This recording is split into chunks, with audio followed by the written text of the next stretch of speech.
La currícula CCNA ha sufrido muchas modificaciones en los últimos años y últimamente se le han ido agregando componentes que tradicionalmente habían estado reservadas, entre comillas, para un nivel superior.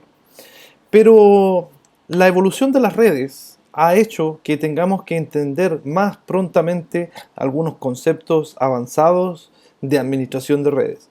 Uno de estos conceptos avanzados es la calidad de servicio, QoS o Quality of Service. Esta va a ser una sesión larga, se los digo de antemano, porque tenemos que revisar numerosos conceptos asociados a calidad de servicio que son extremadamente importantes para las redes de hoy en día, que concentran muchísimo tráfico convergente.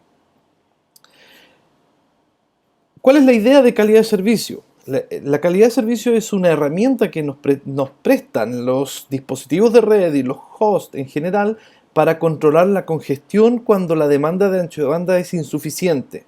Ejemplo, cuando tenemos una interfaz de 1 gigabit al 100% de uso y en el otro extremo de la red una interfaz de 100 megas. Además, con QoS podemos priorizar ciertos tipos de conexiones o servicios de acuerdo a su naturaleza, por ejemplo, voz sobre IP frente a datos o según nuestro propio criterio, que podemos construir incluso con listas de acceso. Permite también asignar diferentes tipos de ancho de banda dependiendo de los perfiles de tráfico. ¿Sí? Si ustedes quieren, pueden asignar un ancho de banda determinado para el tráfico HTTP y un ancho de banda distinto para el tráfico de correo.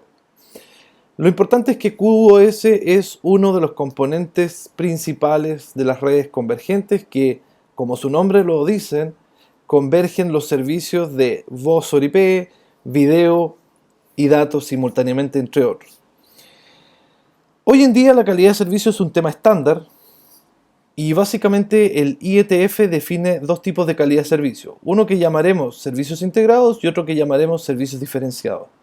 Toda nuestra explicación en esta sesión se va a basar en DiffServ o servicios diferenciados, que es el modo operativo de QoS más ampliamente utilizado hoy en día.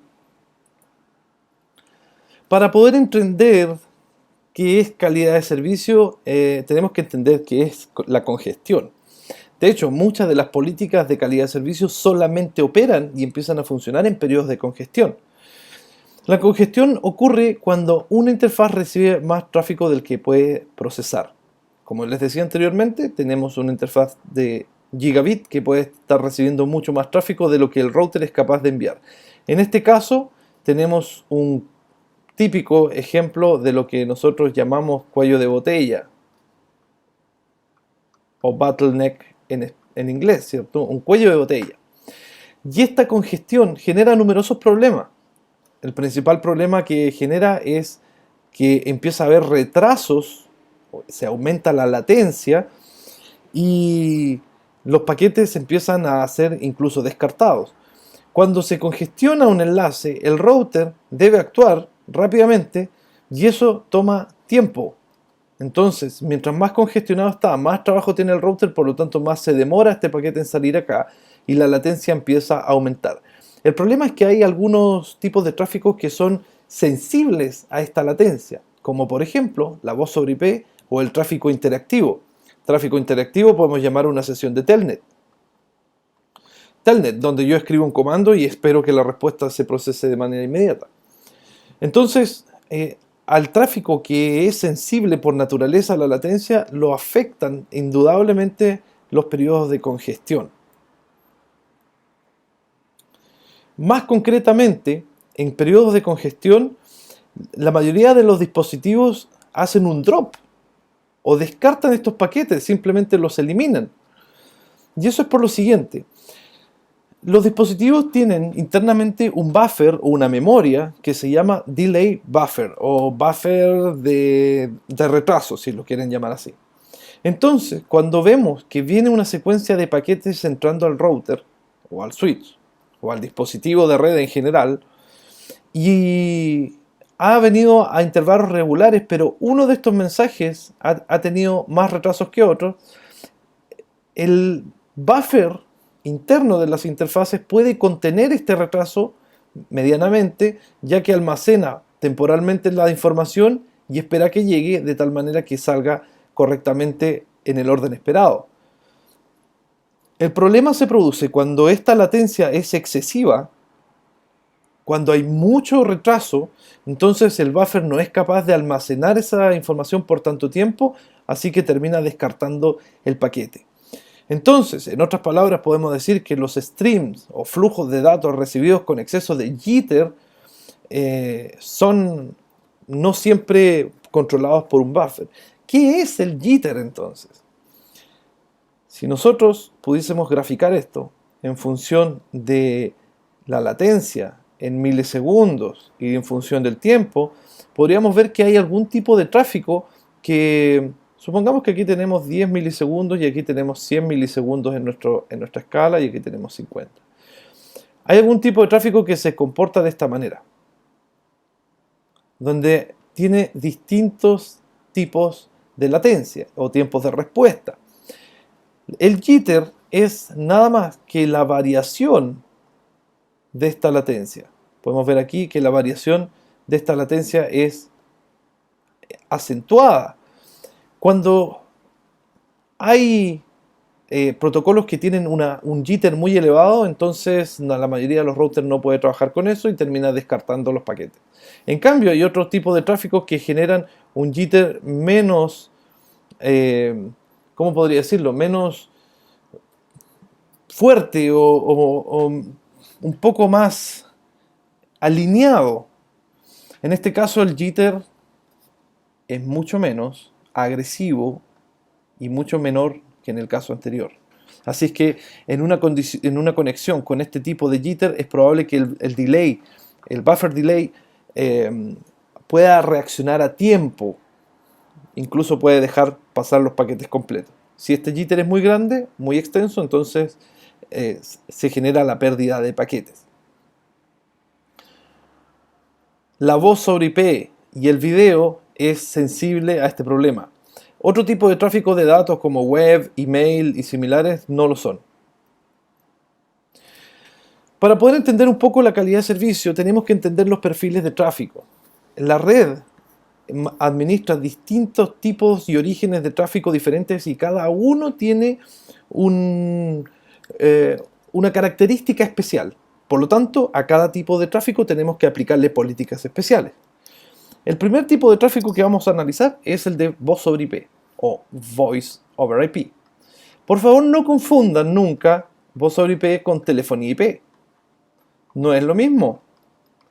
La telefonía IP es una infraestructura que tiene teléfonos, una red y otros dispositivos como gatekeepers y PBX como los call manager. En general se trata de una infraestructura completa, mientras que la voz sobre IP es solamente los datos que viajan en la red. Es un paquete IP que contiene datagramas o segmentos o bloques o contenido con voz. Esa es la voz sobre IP. Skype es un ejemplo de voz sobre IP. ¿Ya? Lo concreto sobre voz sobre IP es que se trata de un tráfico relativamente estable y predecible. ¿Por qué estable y predecible? Porque nosotros sabemos que una llamada telefónica que utiliza voz sobre IP consume aproximadamente unos 30 a 100 kilobits por segundo. Aproximadamente. Por lo tanto, ya sabemos que en estricto rigor una llamada no va a superar este umbral. Y es relativamente estable porque cuando hay una conversación en la red, el tráfico se puede monitorear de manera gráfica, por ejemplo, y podemos visualizar que no hay grandes periodos de congestión ni peaks tampoco. Por lo mismo consume pocos recursos en ancho de banda, pero sí es extremadamente sensible a la latencia, a los retrasos, y exige aproximadamente una red con menos de 150 milisegundos de latencia. Es muy sensible a las pérdidas. Ya una red que tenga más de 1% de pérdidas va a experimentar problemas con la voz. Y esto es súper típico cuando uno está hablando por Skype o por alguna herramienta similar y de pronto se pierde un poco la voz y hay que volver a repetir el mensaje. Eso es debido a que la voz sobre IP no tolera retransmisiones. dado que utiliza tráfico UDP. Y todos sabemos que el tráfico UDP no tiene ningún mecanismo de retransmisión como sí puede ser TCP. Hay gente que hasta el día de hoy configura voz sobre IP con TCP y eso es extremadamente problemático porque TCP se toma mucho tiempo en procesar la información, ya que el objetivo de TCP es asegurar que llegue al destino, no que llegue rápido.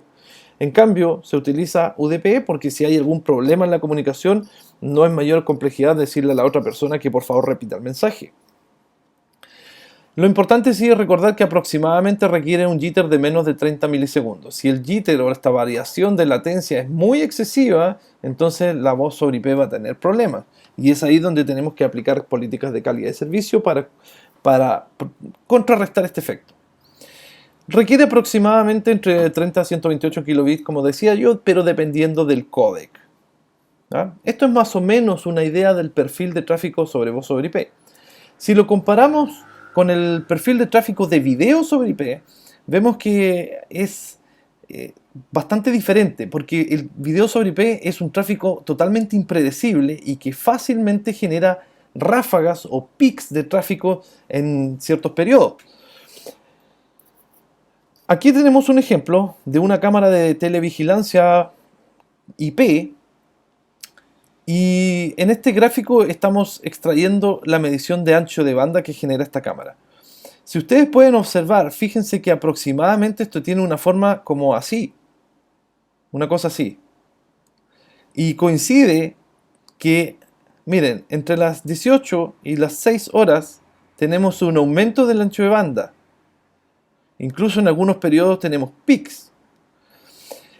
Esto coincide con que esta cámara en realidad tiene las funciones de infrarrojo habilitado y cuando funciona con infrarrojo consume casi el triple de ancho de banda que sin el infrarrojo de día.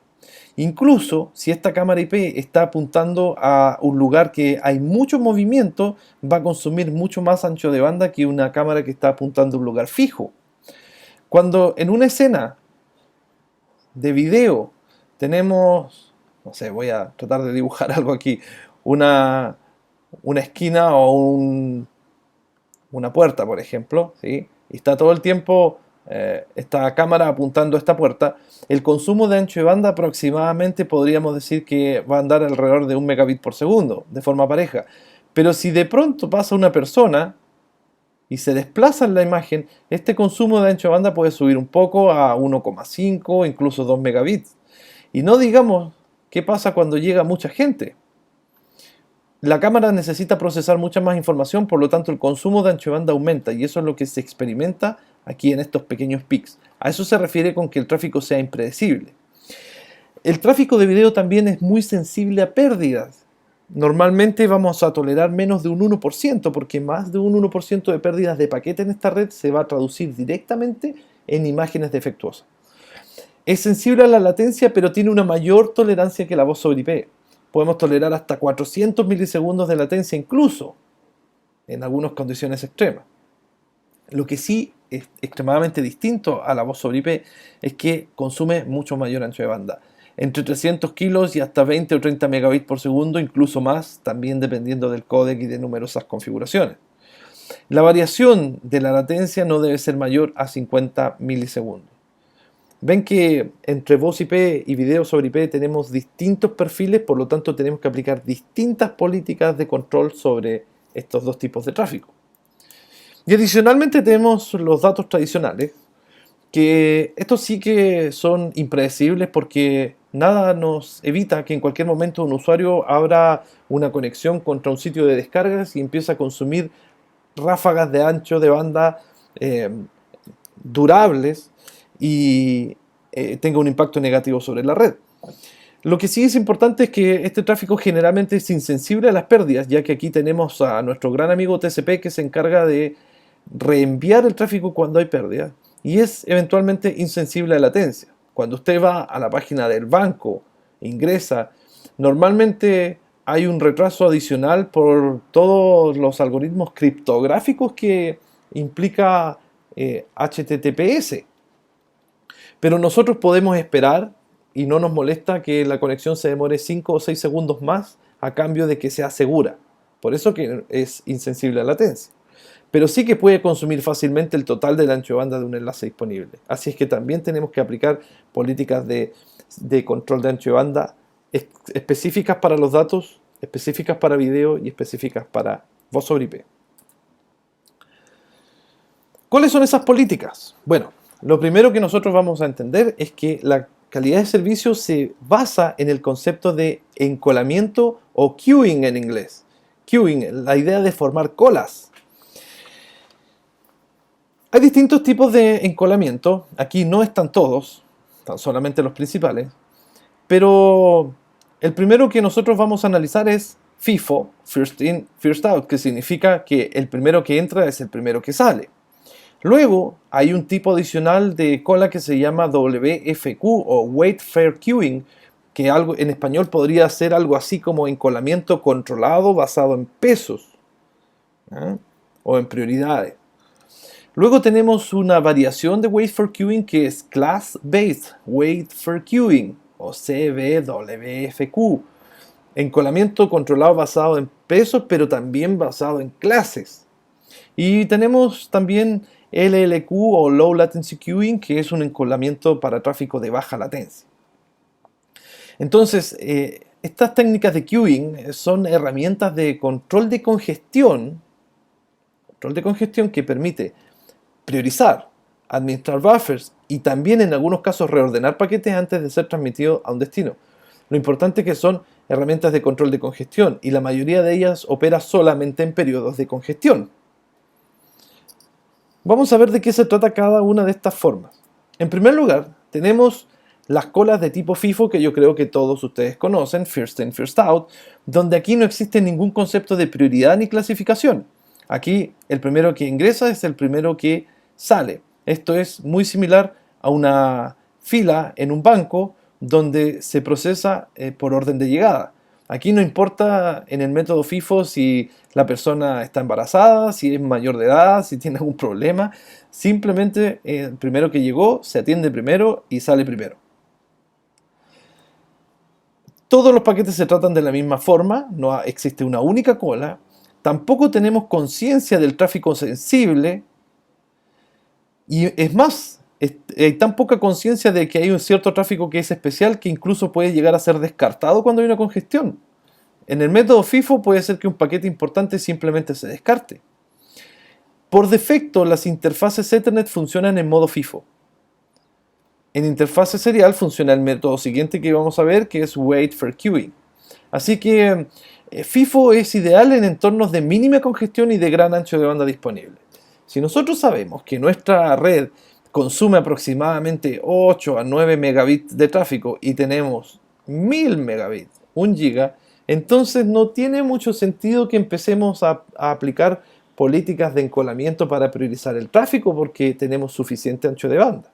Así que en estos entornos es ideal el método por defecto de trabajo de un router, un switch, que es FIFO. Ahora, si queremos empezar a clasificar y dar prioridades al tráfico importante, podemos utilizar Wait for Queuing. Wait for Queuing es un método de priorización automática que determina automáticamente el dispositivo en base a un mecanismo interno de priorización para identificar y clasificar el tráfico en diferentes flujos de forma dinámica. La idea de Wait for Queuing es que con esto evitamos que un flujo en particular consuma todo el ancho de banda disponible, ya que le vamos a dar cierta prioridad. Aquí no se utilizan ACLs, a diferencia de Class Based Wait for Queuing que vamos a ver más tarde. Y la idea es que cada flujo es un FIFO separado. Aquí tenemos un FIFO, FIFO, FIFO y FIFO. ¿Ya? Entonces, a través de Wait for Queuing, si aquí recibimos los paquetes en este orden, vamos a ver que son procesados y almacenados en un buffer, en una memoria interna, que son distintas colas de software, que van dando prioridad a los paquetes más importantes. Entonces, este paquete 1 que entró primero, si hubiese estado en el método anterior va a salir primero, pero en Wait for Queuing él va a tener que esperar. Aquí vamos a imaginar que hay un guardia con un gorrito de guardia y él va automáticamente a decir, ¿sabe qué? Usted no puede pasar, porque aquí lo vamos a dejar en la cola de espera medium y le vamos a dar prioridad aquí sí a la señora que viene embarazada, ahí, y ella la vamos a enviar a la cola preferente. Por lo tanto, cuando se procese esto, le van a dar prioridad a estos paquetes y esos son los que van a empezar a salir. Cuando aquí no haya nada, entonces le daremos prioridad a usted, señor, y ahí va a salir. Y así se va definiendo un método de encolamiento para dar prioridad dependiendo del tipo de tráfico. El problema es que Wait for Queuing, como es automático, mira el contenido del paquete IP y ve, dependiendo su contenido, qué decisión tomar de encolamiento. Es por eso que cuando hay tráfico cifrado o cuando hay túneles, no funciona Wait for Queuing, ya que el túnel esconde, y el cifrado también, esconde la información que necesita este protocolo o este algoritmo para poder clasificar el tráfico. Entonces, podemos nosotros utilizar un método un poquito más evolucionado, que está basado también en Wait for Queuing, que se llama Class Based Wait for Queuing, o CBWFQ. La idea es que Class Based Wait for Queuing se basa en Wait for Queuing, en el método anterior, pero aquí la diferencia está en que las clases, estas clases de tráfico, se definen utilizando Access List. Es decir, hay una forma manual de definir cuál tráfico es más importante respecto a otro.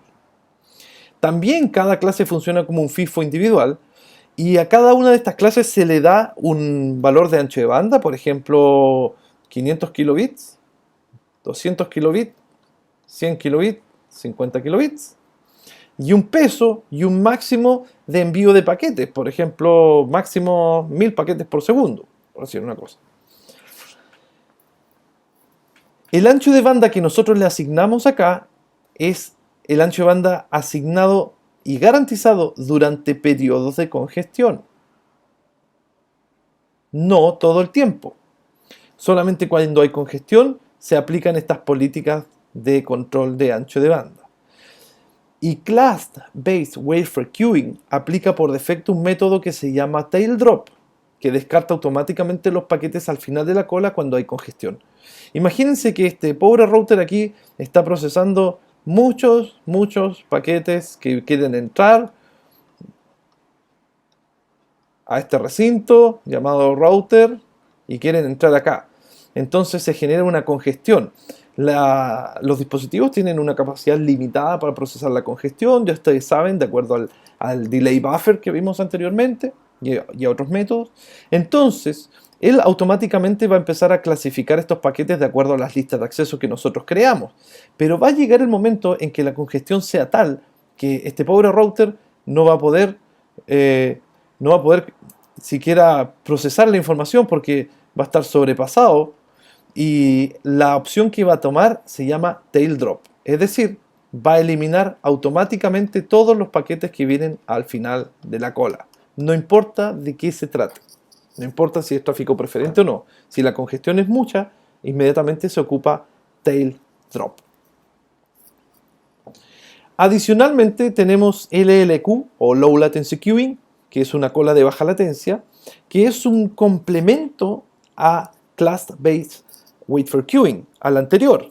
Esto es un mecanismo de mejora que incorpora una cuestión que se llama Priority Queuing o cola de prioridad al mismo mecanismo de CBWFQ. Ahora, Priority Queuing asigna una prioridad automática a paquetes que son sensibles a la latencia, por ejemplo, a voz sobre IP. Y estas van a tener una clase Priority que va a pasar encima de todo lo que nosotros manualmente hayamos configurado. Para verlo de la siguiente manera, en Class Based Wait for Queuing nosotros tenemos las clases que creamos de acuerdo a nuestros propios perfiles con las listas de acceso y empezamos a clasificar el tráfico así. Viene el paquete número 1, va para allá, el 2 lo tiraremos acá al tráfico no preferente y así sucesivamente. Pero en Class Based Wait for Queuing solo, cuando llega un paquete de voz sobre IP va a tener que someterse a una de estas reglas. Entonces puede ser que termine esperando mucho ese paquete de voz sobre IP porque automáticamente o de acuerdo a nuestra access list se envió a una clase no preferente. Para eso complementamos Class Based Wait for Queuing con LLQ para crear automáticamente esta cola Priority o VIP, es como la cola de los aeropuertos cuando uno ingresa al avión, ¿cierto? Que hay gente que dice, ¿usted puede pasar primero? Bueno, eso es un LLQ. Las personas que tienen estos servicios Premium y VIP y Priority Class Business y todo, tienen un trato preferente y todos los demás mortales tenemos que esperar en las colas de ingreso al avión. Esto es lo que hace LLQ, le da un trato inmediato a el voz sobre IP, por lo tanto el resultado es que estos paquetes van a entrar primero y los demás tendrán que esperar. ¿Cómo en realidad el router procesa toda la información que acabamos de ver? Aquí tenemos un ejemplo de cómo implementar una simple configuración de Class-Based Wafer Queuing más LLQ. Pero no se asusten, para CCNA al menos no van a tener que configurar nada. Ni tampoco van a tener que entender comandos. Yo se los voy a mostrar acá en caso de que quisieran ustedes hacer la implementación o si están estudiando para cursos superiores como CCNP. En este ejemplo yo he creado 4 listas de acceso, la lista de acceso 100, 101, 102 y 103, y cada una de esas realiza una selección de cierto tipo de tráfico. Por ejemplo, la lista de acceso 100 selecciona cualquier tráfico UDP que vaya en los puertos indicados 16.384 y 32.000, que generalmente esto coincide con el tráfico de voz sobre IP. La lista 101 permite y selecciona el tráfico HTTP y SMTP para correo. La lista 102 permite el tráfico Telnet y SSH. Y la lista 103 selecciona todo lo que viene desde cualquier origen y va hasta un host con la IP 200.1.1.1. ¿Ya? Este es nuestro tráfico. Luego lo que hacemos es crear distintas clases. Recuerden que esto se llama class-based o basado en clases. Y le vamos a dar un nombre, el comando es class_map. Entonces, por ejemplo, para asociar el tráfico de voz sobre IP voy a crear una clase que se llame VoIP y le voy a decir match access group 100. Con esto lo hago coincidir con la lista de acceso 100. Luego defino un class_map que lo voy a llamar importante, por ejemplo, donde voy a hacer un match access group 101 para coincidir con la lista de acceso 101. Un class_map medium para la lista de acceso 102 y un class_map que llamé tráfico basura, que va asociado a la lista de acceso 103. Aquí hemos creado las clases y las hemos asociado al tráfico que queremos incluir. Luego que creamos las clases, creo una política o un comando que se llama PolicyMap. Este comando le voy a dar un nombre, QoS1 por ejemplo, y es aquí donde empezamos a trabajar directamente con la aplicación justamente de las políticas. Para el caso de la clase VoIP, voy a escribir el comando Priority 300. Y fíjense la diferencia. En todas las demás clases, ya sea importante, medium y tráfico basura, el comando se llama bandwidth acompañado de un número. Lo concreto es que en las clases, cuando uno trabaja con class-based wafer queue solo, todos los anchos de banda los especifica uno con el comando bandwidth y el valor a continuación en kilobits por segundo. Esto sería que en un periodo de congestión yo voy a aplicar para el tráfico importante, que en nuestra lista de acceso es web y correo electrónico, un ancho de banda asegurado de 5 megabits por segundo. Solo en periodo de congestión. Para la clase medium, donde está Telnet y SSH, voy a asegurar al menos 2 megabits. Y para el clase tráfico basura, voy a asegurar nada menos que 100 kilobits por segundo. ¿Bien? Hasta aquí, todo esto que está aquí es Class-Based Wafer Queuing. Wafer Queuing. Cuando yo complemento mi política con LLQ, hago el mismo cuento, creo una clase, pero la diferencia es que escribo el comando Priority en vez de Bandwidth. Y el 300 también está expresado en kilobits por segundo. Entonces, al escribir Priority, simplemente estamos diciendo que esto va a ir complementado con LLQ. Y todo el tráfico que no coincida con esto lo vamos a tratar de una manera Fair Queuing o Wait for Queuing. Vamos a dejar que Wait for Queuing trabaje solito. ¿Ya? Entonces, tenemos la lista de accesos para definir el tráfico. Tenemos los class maps donde asociamos la lista de acceso con un nombre. Y luego aplicamos políticas a esas clases. Pero esto, al igual que las listas de acceso tradicionales, no tienen ninguna influencia si uno no las aplica. Entonces la forma de aplicar es ir a la interfaz, y escribir el comando service policy, un sentido que puede ser input o output, y el nombre de la clase, o el nombre en realidad ni siquiera de la clase, sino que del policy map. Eso sí. Y con eso yo estoy aplicando la política de calidad de servicio. Es un poco complejo, ¿ya? Pero esta explicación era necesaria para poder aterrizar al sistema operativo de Cisco cómo trabaja estos conceptos teóricos que vimos recientemente. Para avanzar un poco, vamos a definir que existen tres modelos básicamente de calidad de servicio, donde el primer modelo no es ningún modelo. Se llama Best Effort y es el comportamiento por defecto de la red cuando no hay calidad de servicio, pero sí se le da un nombre que se conoce como Best Effort o mejor esfuerzo. Y eso es porque los paquetes hacen su mejor esfuerzo para llegar a destino. Pero si vamos a aplicar políticas de calidad de servicio, ya decía al principio de esta sesión, tenemos dos maneras. O trabajamos con servicios integrados o trabajamos con servicios diferenciados. IntServ no lo vamos a ver en esta sesión y es un método que ha estado, yo diría, temporalmente un poco utilizado. No voy a decir obsoleto, pero sí poco utilizado, mientras que DivServ es el que más utiliza. Lo que pasa es que IntServ utiliza un protocolo que se llama Resource Reservation Protocol o RSVP para establecer un circuito virtual de prioridad de extremo a extremo, incluidos los hosts. Aquí corre RSVP. Hoy en día, con la demanda de ancho de banda y la demanda de calidad de servicio que existe, DivServ se está empezando a complementar con IntServ, ¿ya? Así que por eso que no quería decir que está obsoleto, porque ya se está empezando a volver a utilizar incluso. Pero DivServ, la gracia que tiene es que es extremadamente flexible, ¿ya? Y ofrecen distintos niveles de QoS para distintas clases. ¿Cómo funciona entonces DivServ? Bueno, DivServ está definido aquí en una pila de RFCs y creo que hay más, porque han ido sobreescribiendo y haciendo mejoras y no dudo que sigan haciéndolo. Bueno, yo creo que seguir agregando cosas nuevas. Pero lo concreto es que en DivServ nosotros definimos un dominio de calidad de servicio. ¿Dónde vamos a aplicar las políticas de calidad de servicio? Con DivServ, nosotros los nodos finales, cliente, servidor, por lo general no los tocamos, a menos que estos mismos dispositivos soporten calidad de servicio, cosa que es muy rara. El dispositivo final, por lo general, se trata de un dispositivo que yo busqué este nombre, QoS unaware, o quiere decir algo así como que no es consciente de que existe calidad de servicio en la red. Para él es transparente. Y la calidad se empieza a aplicar directamente en los dispositivos de networking. El dominio de calidad de servicio también tiene un comportamiento que se llama PHB o Per Hop Behavior, que en español quiere decir así como comportamiento por cada salto. Eso quiere decir que las políticas de calidad de servicio, para que sean válidas, se tienen que aplicar una a una en todos los saltos de la red. Si nosotros tenemos una red extremadamente grande, muy grande, vamos a tener que darnos el trabajo de ir uno a uno en los saltos programando las políticas de calidad de servicio.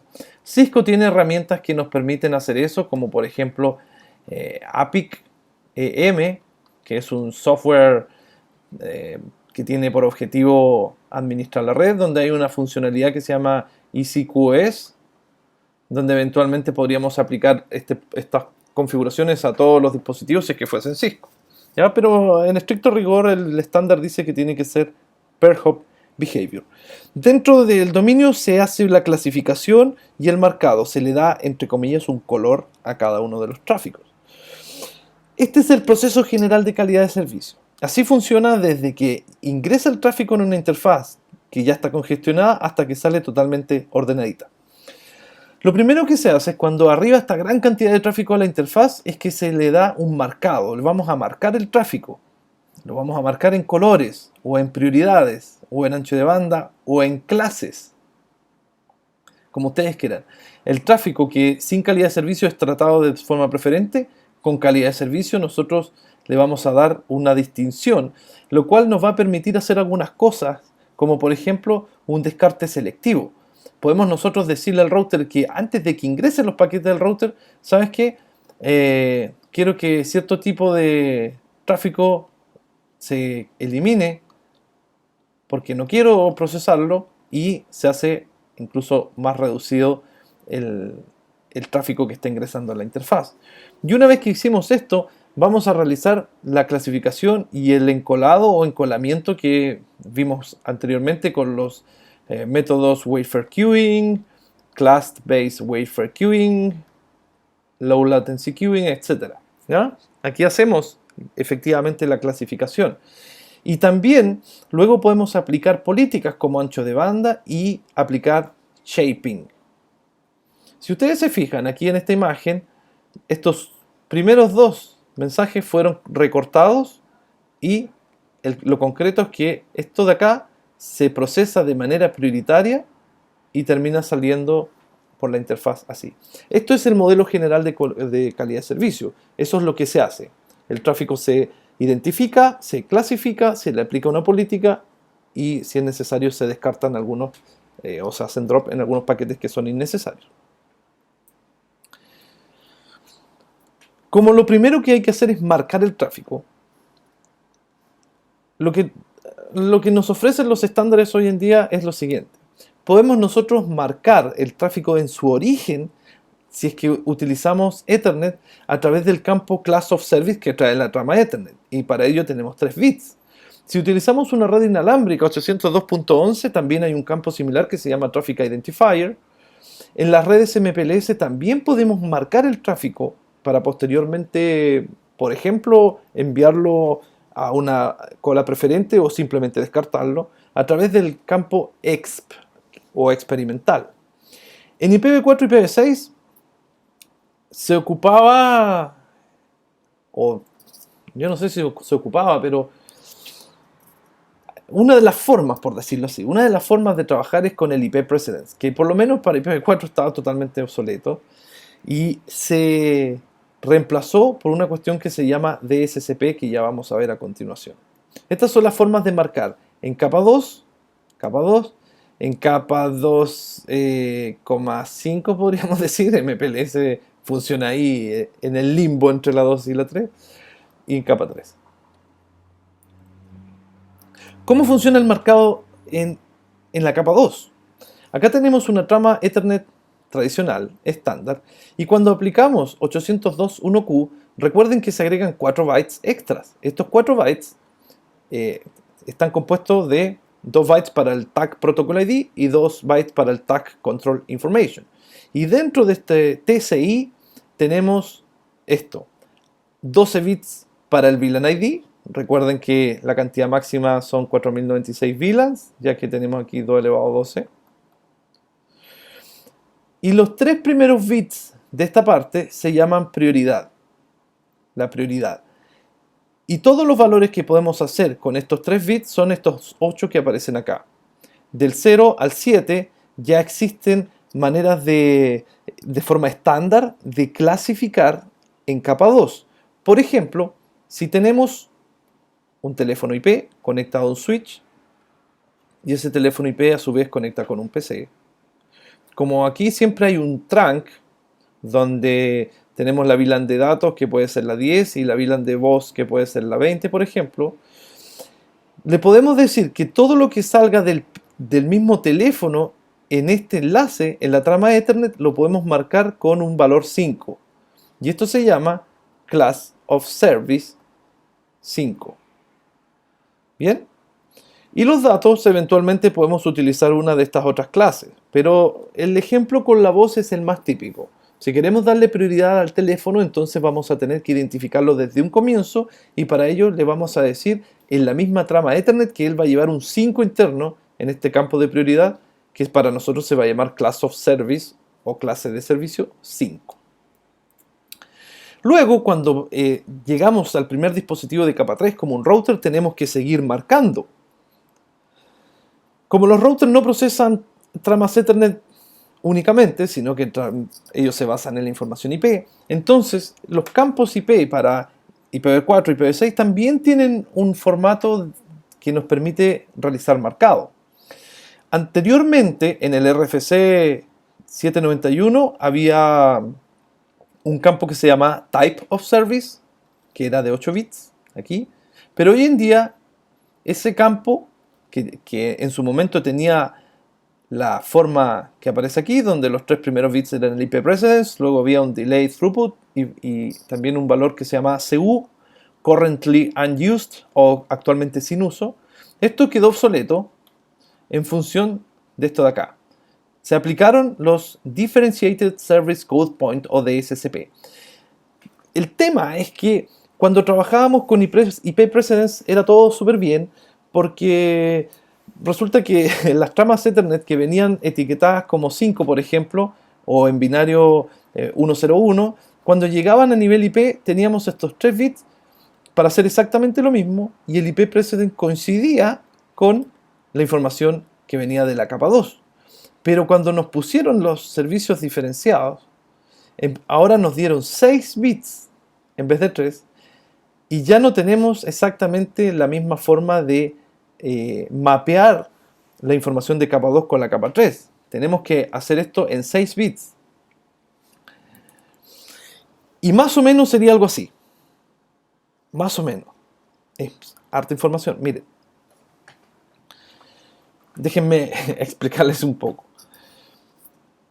Como el class of service genera solamente 7 valores posibles, aquí está el class of service, que son los que vienen de la trama Ethernet, se mapeaban tal cual en el valor IP precedence. ¿Ya? El class of service 5 era voz y en IP precedence también era voz. También era 5. Pero con diffserv nosotros tenemos que ocupar, acá están los 8 bits del campo y ahí están los 6 primeros que usamos para DSCP y estos de acá están en modo no utilizado. Se ocupan para Explicit Congestion Notification o notificación de congestión explícita, pero ese es otro tema. Acá están los 6 bits que ahora tenemos en el campo IP para marcar tráfico. Entonces han empezado a salir algunas clases por defecto, por ejemplo la categoría llamada default, donde todos los primeros bits están en 000, que se llama justamente best effort. Aquí está, los primeros bits están en 000. Y luego creamos una categoría que se llama EF o Expedited Forwarding, que quiere decir reenvío expedito. Y esto se utiliza principalmente para los servicios de baja latencia como voz y video. Lo importante es que la clase EF viene marcada en 101, que justamente es un 5 decimal. Y si nosotros vemos acá en esta tablita, vemos que el Class of Service 5, que en lenguaje de SCP tiene una cola única que se llama EF, un tratamiento único, Expedited Forwarding, es igual a EF46. Ok, entonces, Class of Service 5 es igual a EF46. ¿Por qué 46? Porque de manera predeterminada, acá yo voy a tener un número 46. Miren, aquí, en este bit completo. ¿Ya? Entonces, lo que venga marcado como 5 generalmente va a ir a la clase EF46 porque aquí hay un 46. Donde en este 46 estos 3 primeros bits coinciden con el valor, con el número 5 binario. Y los otros bits que están acá responden a, en realidad, la prioridad de dropping, así se llama, drop priority. O drop, creo que era probability. La probabilidad de ser dropeado o eliminado. Entonces, cuando estos bits están, por ejemplo, en 010, la probabilidad es baja, 100 es media y 110 la probabilidad es mayor. ¿Ya? Ese es el comportamiento por defecto. Luego tenemos las clases AF o Assured Forwarding, que quiere decir reenvío asegurado, donde tenemos 4 subclases, la AF1, AF2, AF3 y AF4, que son las que empiezan con 001, 010, 011 y 100. Y son las que aparecen acá. ¿Ven? Por ejemplo, si nosotros queremos meter tráfico de transacción, tráfico en transacción puede ser una base de datos SQL o por ejemplo, un escritorio remoto. Entonces, lo podemos meter en la clase AF21. ¿Ya? AF21 significa que esto va a estar en la clase 2, porque aquí tenemos un 2 binario, ¿sí? Y por eso AF2. ¿Ya? Existe muchas formas de interpretar esta cuestión, pero para no seguir confundiéndonos, lo vamos a dejar ahí. Podemos recordar tranquilamente que Class of Service 5 es EF46, ya que coincide en los 3 primeros bits del Class of Service con los 8 bits completos de DSCP. Y otro tipo de tráfico, por ejemplo, el streaming de video, una cámara SCTV, lo podemos meter al Class of Service 3 con un valor, digamos, 32 AF32. ¿Ya? Para poder explicar esto de una manera más sencilla, voy a necesitar aquí un poco... A ver, ¿cómo lo puedo hacer?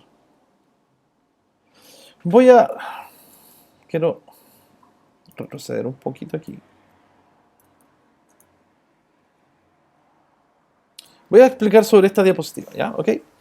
Miren, si yo tengo un teléfono y luego tengo un switch, luego de eso tengo un router,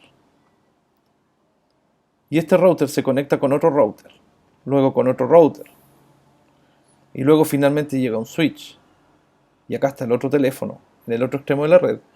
Fíjense que toda esta parte de aquí corresponde a un dominio de capa 3. Esto es una parte enrutada, mientras que todo esto es capa 2 y esto también es capa 2. Entonces, la idea de esta marcación QoS-EF o AF, como quieran, es la siguiente. Yo le puedo decir al mismo teléfono Cisco o a la boca del switch correspondiente que el tráfico que salga de aquí lo marque con un Class of Service 5, ¿ya? Para indicarle a los demás dispositivos que esto va a ser tráfico IP, IP de voz.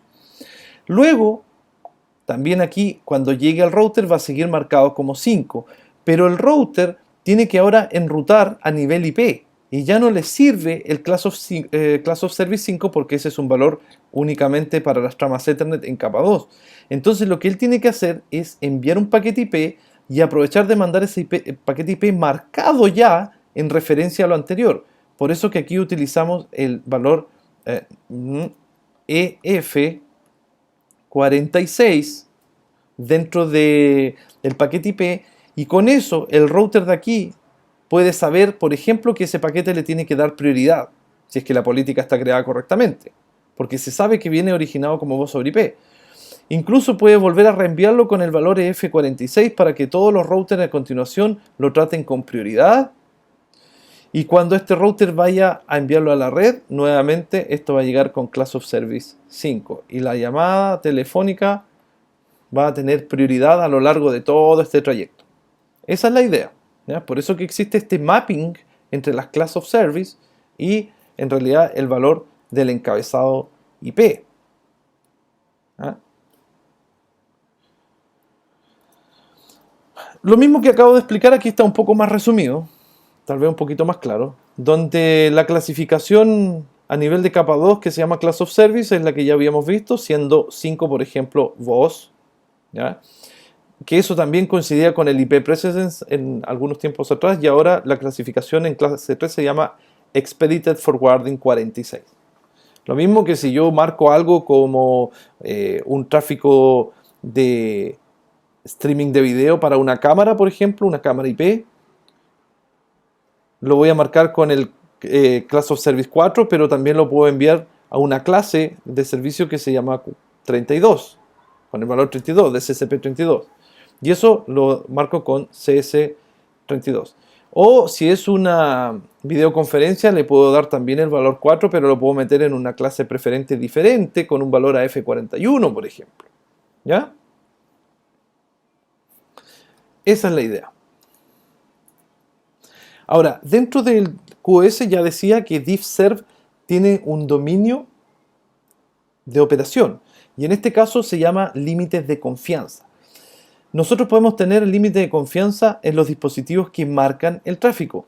Los dispositivos que están dentro de este límite entonces son los que soportan calidad de servicio. Si el computador no soporta calidad de servicio, queda fuera de este límite de confianza.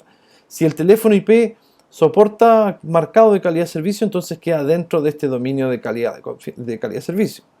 Lo mismo si es que es el switch el que hace el marcado, por ejemplo aquí. Tengo una conexión directa de un PC a un switch. El PC queda afuera y el dispositivo borde de este dominio es el switch. O puede ser incluso un switch de capa 3. ¿Ya?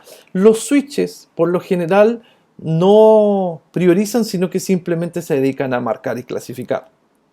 Hay dispositivos finales que soportan calidad de servicio como teléfonos IP, access point o sistemas de videoconferencia donde uno puede extender este límite de confianza directo hacia el sistema de videoconferencia, por ejemplo, para darle marcado y prioridad desde un comienzo. Luego, cuando ya marcamos todo esto, vienen las técnicas de administración para evitar la congestión, como ya habíamos conversado.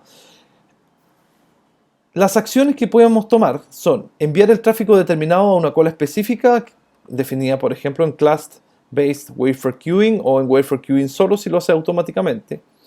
Podemos enviar el tráfico excesivo a un buffer como el Delay Buffer, ¿ya? Que es súper limitado, o más agresivamente podemos descartar ese tráfico. Recuerden que el método por defecto de descarte se llama Tail Drop. Y esto hace que todos los paquetes del final automáticamente se descarten. ¿Ya? Existen formas más efectivas de controlar este descarte llamado tail drop con algoritmos como WRED o Weighted Random Early Detection o detección temprana aleatoria basada en pesos, que es un algoritmo del sistema operativo que permite asignar algunas prioridades a los paquetes cuando hay congestión. El problema es que Weighted Red solamente funciona con tráfico TCP, ya que UDP no tiene ninguna forma de, por ejemplo, ser enviado a un buffer, ya que TCP tiene números de secuencia que permiten identificar el tráfico a la espera de otros, mientras que UDP debe pasar de largo en el router. Así que con tráfico UDP, en realidad hay pocas formas de evitar esta congestión, pero lo que se hace es darle prioridad, por ejemplo, o comprimir la voz o estos paquetes. ¿Ya? Son distintas formas de trabajo en conjunto. Y finalmente, para concluir esta larga sesión de calidad de servicio, aquí les voy a explicar algo que a veces es un gran mito. Mucha gente se queja de que sus proveedores de servicios hacen traffic shaping y que los perjudica. Y la verdad es que no los perjudica, todo lo contrario, los favorece. ¿Por qué? Lo que pasa es que cuando nosotros ya marcamos el tráfico, ya lo identificamos, lo metimos en una cola y aplicamos todos los procedimientos correspondientes para identificarlo, ahora tenemos que aplicar la política. Y la política generalmente es traffic shaping o traffic policing. La diferencia radica en que shaping en inglés significa dar forma. Es como, si ustedes se imaginan un artesano que hace estas vasijas con barro, ellos hacen shaping, ellos dan forma. Aquí en traffic shaping ocurre lo mismo. Lo que sucede es que el proveedor o el administrador fija un tráfico máximo permitido, digamos, por ejemplo, en ancho de banda o en paquetes por segundo, suponiendo, para hacer más fácil el ejemplo, que aquí vamos a tener 2000 kilobits por segundo, que es lo que yo contraté en internet.